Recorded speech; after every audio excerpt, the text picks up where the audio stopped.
Hello, everyone, and welcome to the next edition of my COVID special series, where we talk to leaders in business and academics, trying to understand what impact the COVID pandemic is having on businesses.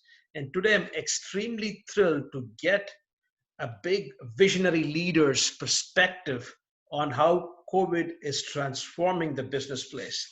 I have the pleasure of introducing an old friend of mine, Mr. Agostino Renna. Our history goes back almost 10, 15 years right now. But Agostino Renna is one of those stars out there who was a very, very young vice president of sales for the EMEA region at a company called Johnson Controls. He's also spent time with GE. So essentially, and then right now he is a VP and general manager for a company called Amcor, which is into packaging, but more specifically, Agostino is a VP and GM of two of the business units, which is actually high performance laminates and capsules.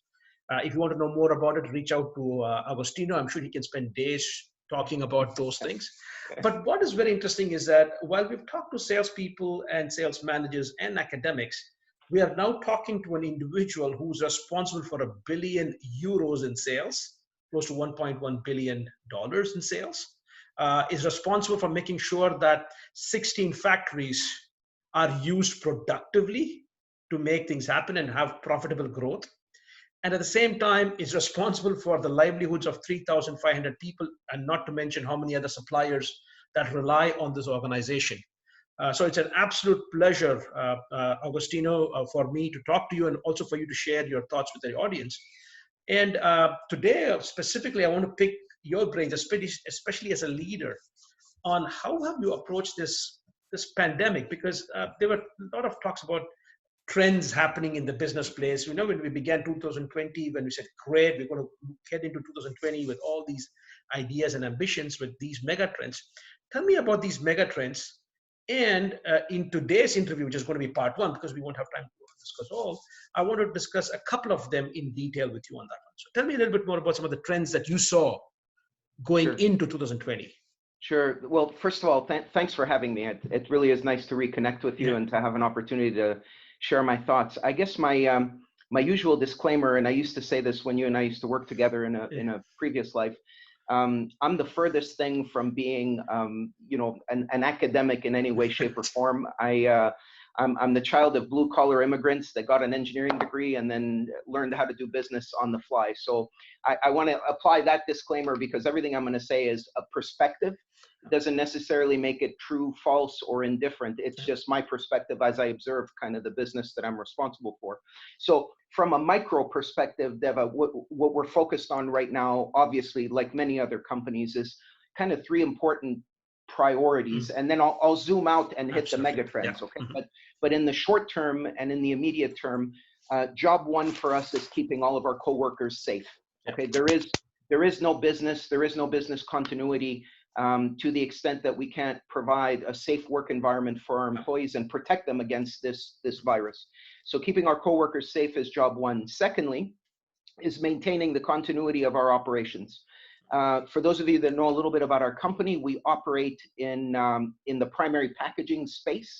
And so everything that we do generally is related to either food and or medicine in some way, shape, or form. So the work that we do right now has never been more important. And so maintaining the continuity of our operations is critically important. And then the third in this time is for us to give back and to support the communities where we live and work. So we're actively, there are some instances where we're donating product, in some instances we're making financial donations to a variety of different charities. But those three things have guided kind of our actions throughout the pandemic. Okay, so that's sort of short term here and now.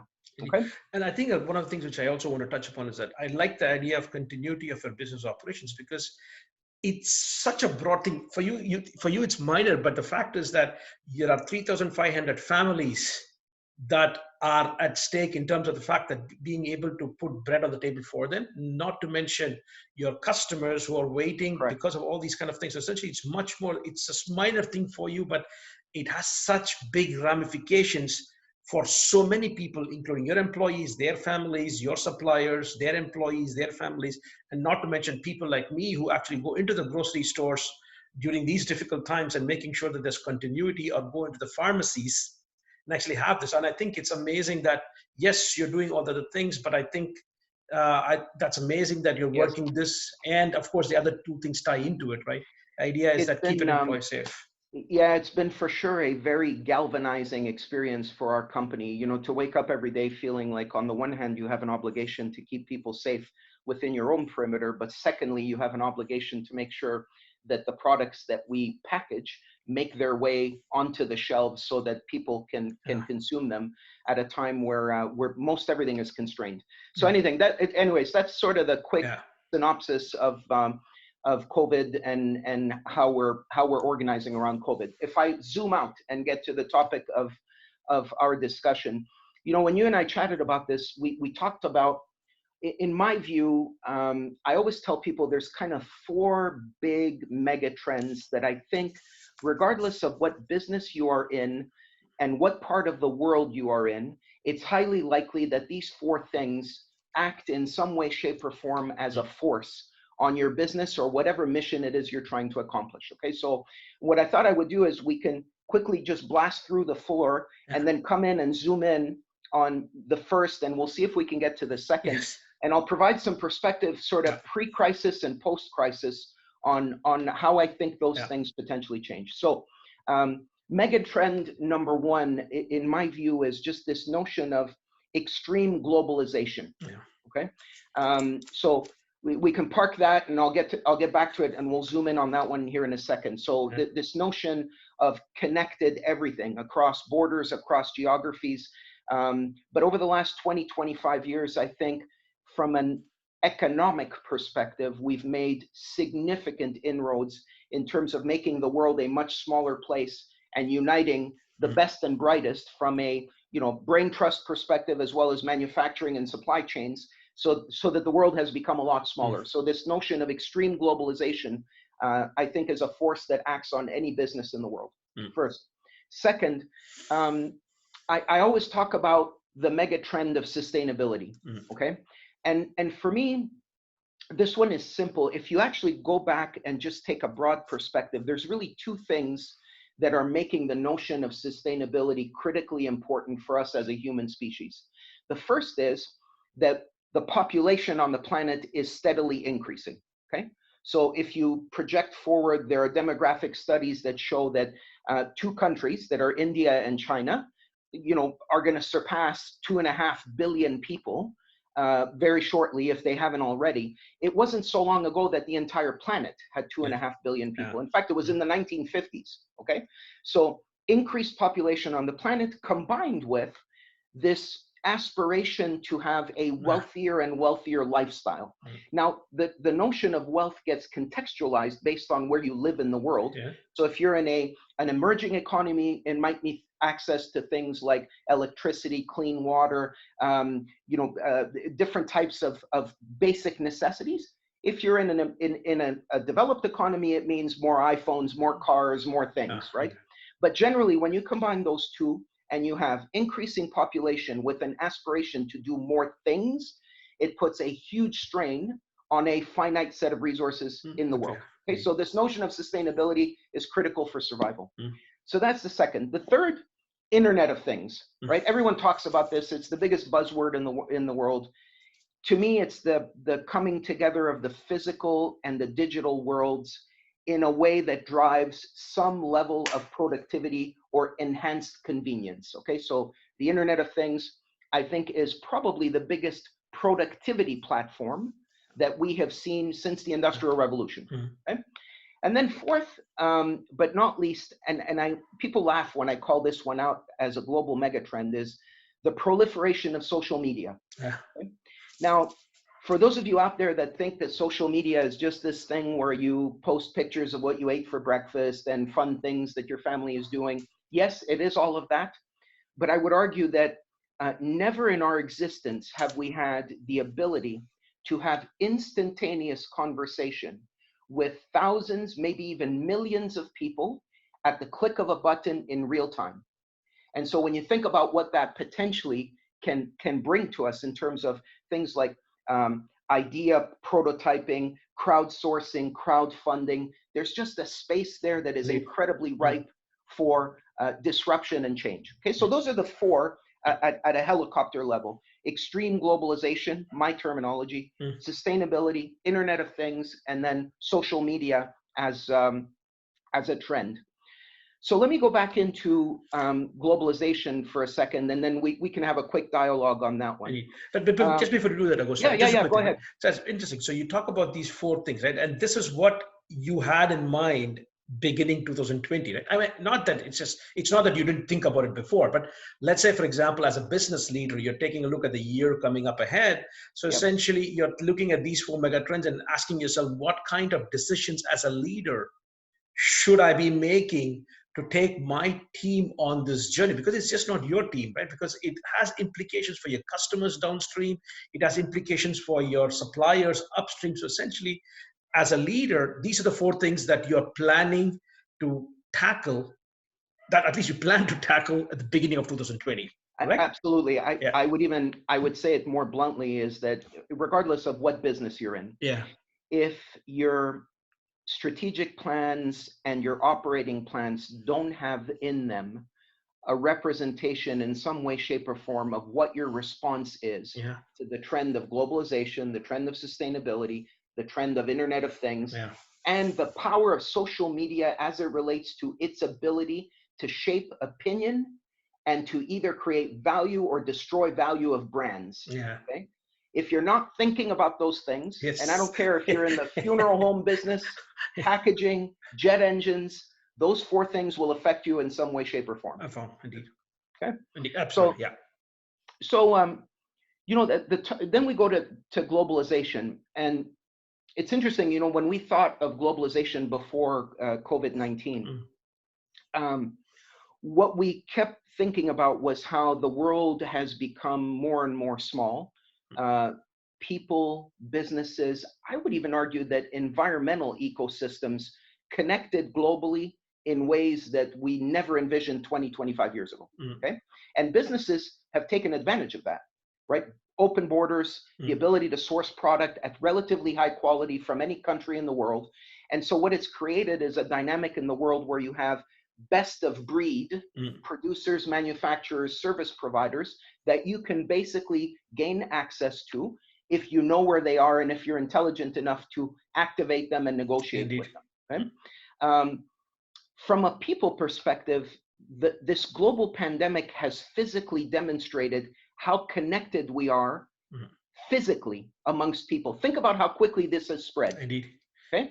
So there's no better proof of how physically connected we are as a human species. Just take a look at how quickly this pandemic has spread. Absolutely. And I think that is what is amazing, right? Because the previous financial crisis was more about the connection of the financial systems. It was not about people, right? And this is literally, this pandemic has even taken that to the next level in terms of saying, if people are not traveling across boundaries, and I'm sure you're going to touch upon other aspects that's got to do with nationalistic intentions coming up because of these kind of wanting to protect the people against this. Absolutely. And I think that's very, very interesting. So you're correct. That's the ripple effect of this, and I'll get to that in a second. So people, you know, the connection, physical connection of people is on display by virtue of how quickly this thing has proliferated. Then you talk about businesses, and, you know, a company like ours, global supply chain, global factories, mobile employees. We have employees that fly all over the place to do all kinds of things and get in front of customers in all parts of the world, etc. So basically, and generally, the unrestricted movement of people and goods pretty much from anywhere to anywhere in the world. That was pre-COVID, right? Pre-COVID. And it created for businesses a fantastic opportunity. You know, years ago, it was this notion of labor arbitrage. So companies got really good at chasing wages in terms of positioning their factories in places where wages were lower. I would argue that in today's environment, and given the fact that we've, to a large extent, started to lean on things like robotics and control systems and what have you, if you look at our own factories, for example, the labor component of what we do progressively has gotten smaller over time, okay? Because we've become technology enabled. But pre-COVID, this notion of globalization was very prevalent, and many companies had strategies designed to be able to take advantage of the fact that the world is a small place and you can draw from best of breed in any country that you might want. Okay? Now, then comes COVID. Okay? Then comes COVID. And interestingly enough, in a perverse sort of way, you could argue that the world is becoming more globalized as it relates to the connection of people. Okay? Now, it isn't physical connection. Yeah. It isn't physical connection. But I can tell you as a personal example, I have been more in front of my team here throughout this crisis by design, right? Because as a leader, you want to lead from the front at a time of crisis. But I can tell you that we've probably been more connected during this time of crisis than less connected. Okay, and I think by virtue of technology and what that enables. Yeah.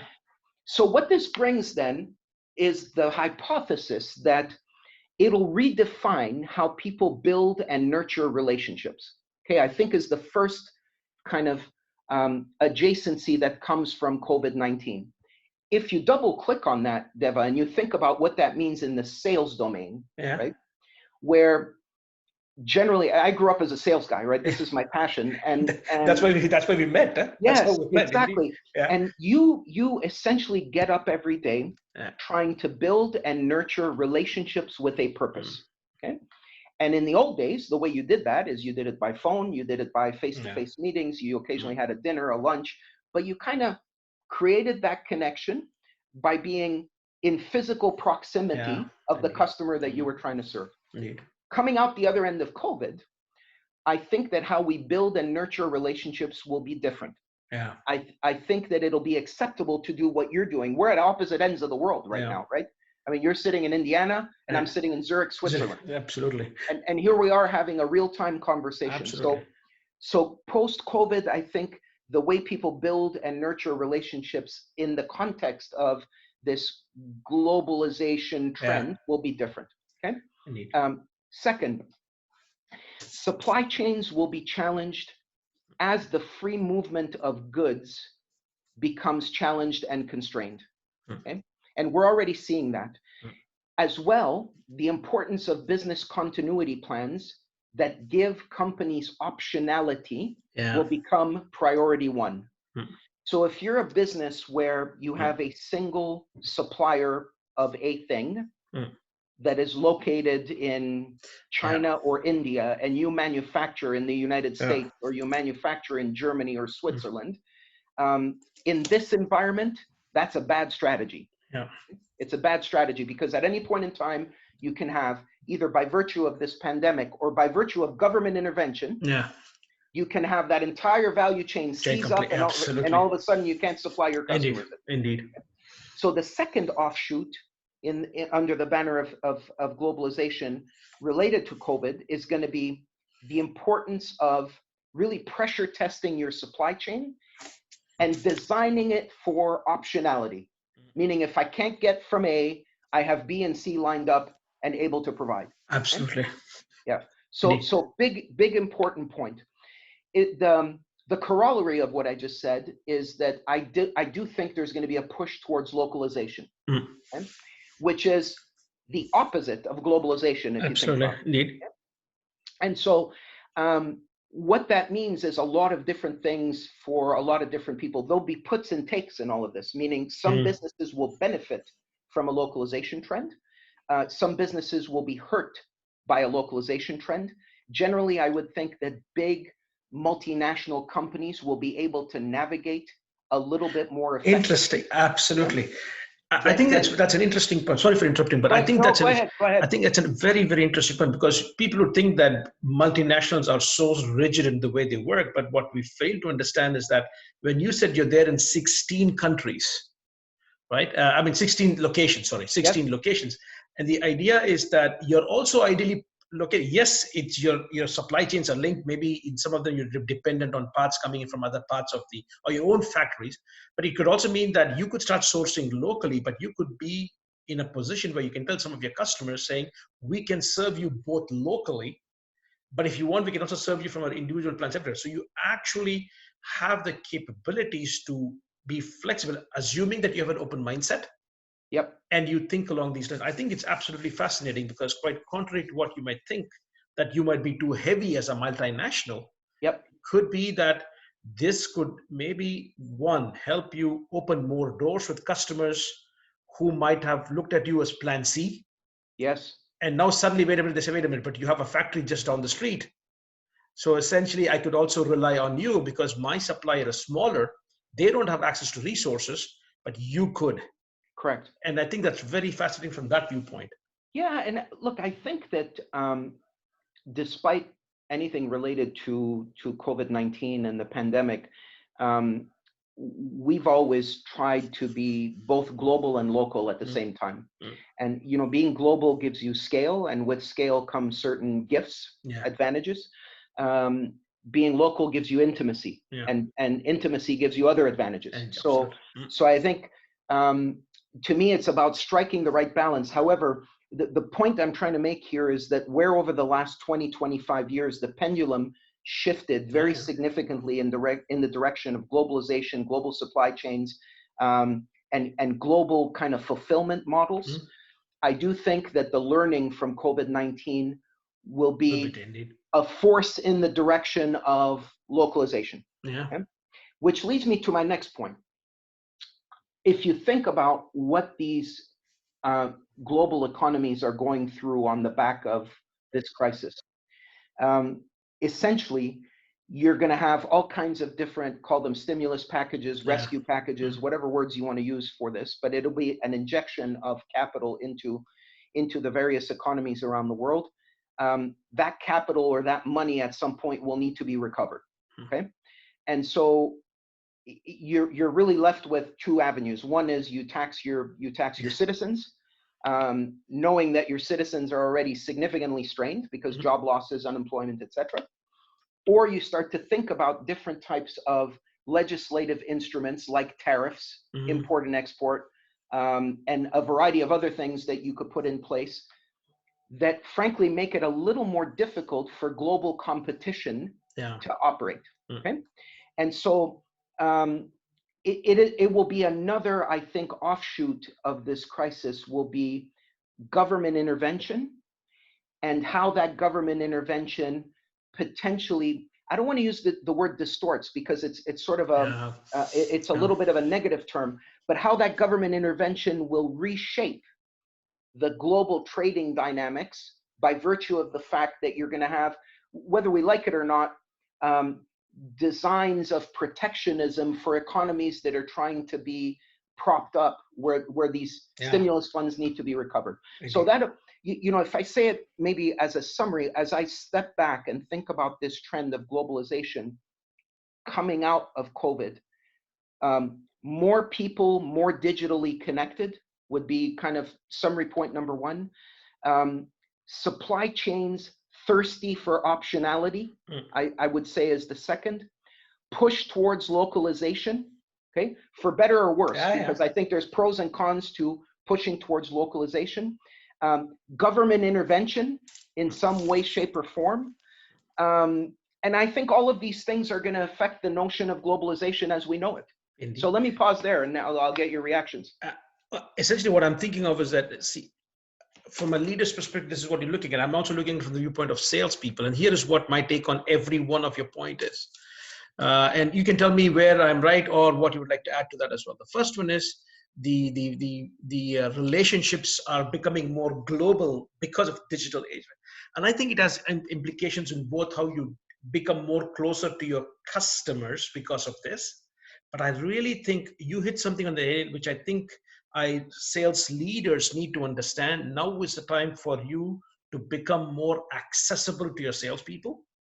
And the interesting thing is going to be is this COVID, unintentionally, are you going to become closer to your salespeople? The good sales managers are going to become leaders, are going to become closer to the salespeople. And I really think it is going to help in the following two things that you said. That is, the more closer I become to my salespeople, it's actually going to force your sales managers and your sales leaders again to go back and not just think about bigger issues, but when you have to deal with the kind of issues like the supply chain optimization, because now, because it's your salespeople on the field who are going to be asked these questions. It's going to force you to have, and because of digital, because you're getting closer to your salespeople, as leaders, the benefit that you're going to have is, I am going to hear this problem coming from India, but wait a minute, I'm getting the same kind of issues coming from elsewhere. So what you're going to benefit from is a fact is that why should we come up with two different options and reinvent the wheel everywhere? This is a Yep. great opportunity for you to actually bring minds together, and you're globally connected because of digital. I think that's one Yes. of the things which I think is very interesting from that perspective. You and I used to co-teach a course Yeah, on solution selling indeed, or value selling, whatever indeed. we used to call it. Yeah, There has never been more fertile ground than absolutely, now indeed, for the notion of being a true solution provider to a customer. Look, absolutely. I see it pretty much every day. Our customers are struggling right now with some really complicated problems, Hmm, really complicated indeed. problems. And so what they don't need from their sales professional right now is someone that's going to come in with the traditional brochure Yeah. and say, how many of these do you want? How many of those do you want? Indeed. What they need is a sales professional that's going to help them look around corners, Yeah, anticipate things that might be coming, yeah, and give them good advice for the types of absolutely, decisions they should make and the types of things they should buy. Um, absolutely.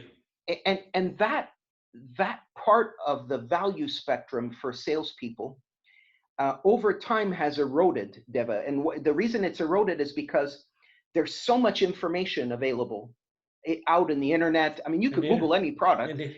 and as a customer or as a potential customer, you'll quickly become an expert on the thing that you want to Good to buy. buy, indeed, Right?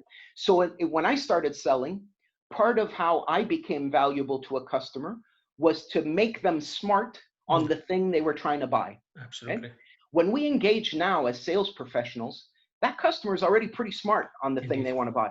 indeed, Now this crisis creates an opportunity to again enhance that value spectrum absolutely. because the field of play has become so complex that if you as a salesperson have the ability to emerge as a problem solver, you'll win more than you lose.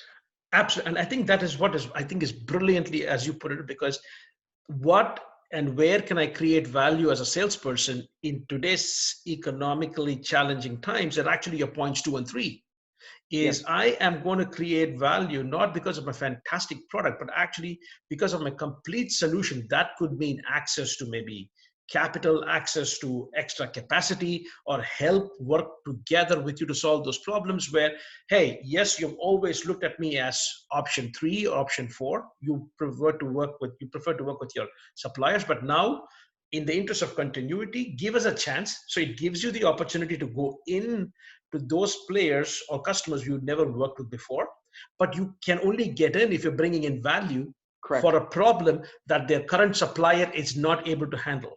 Correct. There's been some specific examples throughout this crisis where one of our customers, usually a small or mid-sized Yeah, company, has trouble sourcing a particular raw yeah, material, right? indeed.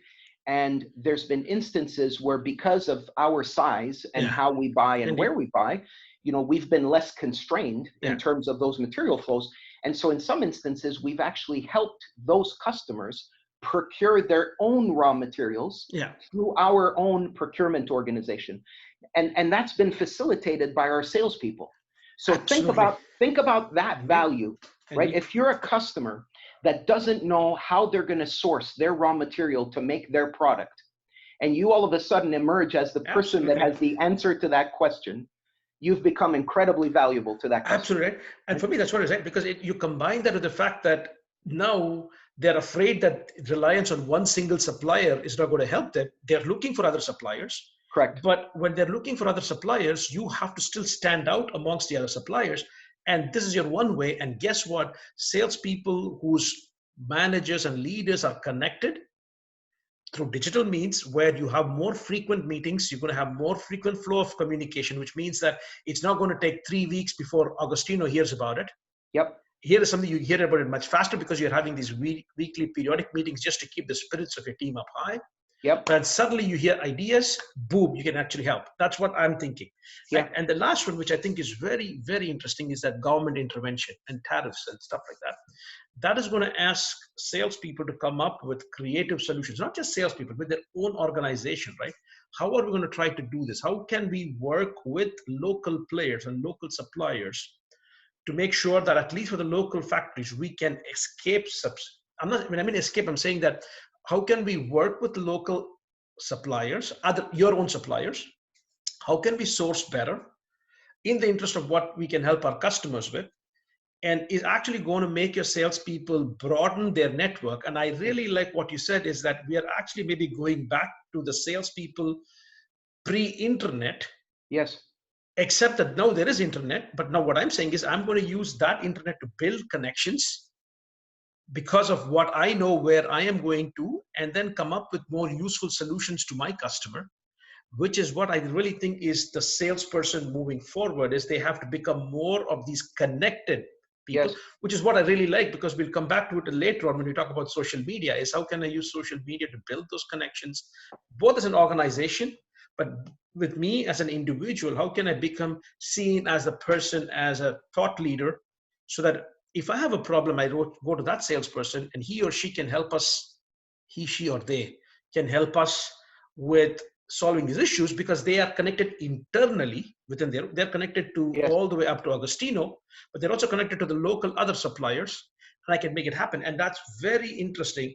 We are again, are we going back to the salespeople of the old, where maybe we need to go for generalization to a certain extent rather than too much specialization again, Yeah. because that is the need of the hour now. Huh?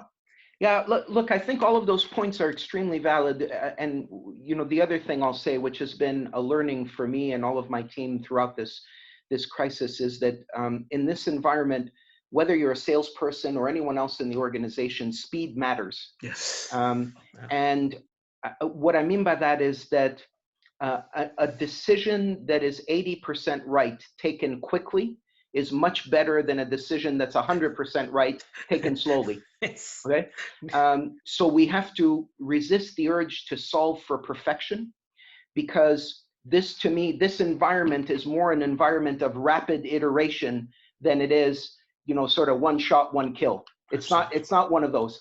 So I would encourage all of us to be creative in our approaches, to be genuine in our intent, because that's really important. Is if nothing else, I think that this crisis has really normalized everyone in the world. It doesn't matter where you live, doesn't matter what your paycheck is like. If this thing hits you, it can kill you, and it doesn't care what color you are, where you live in the world.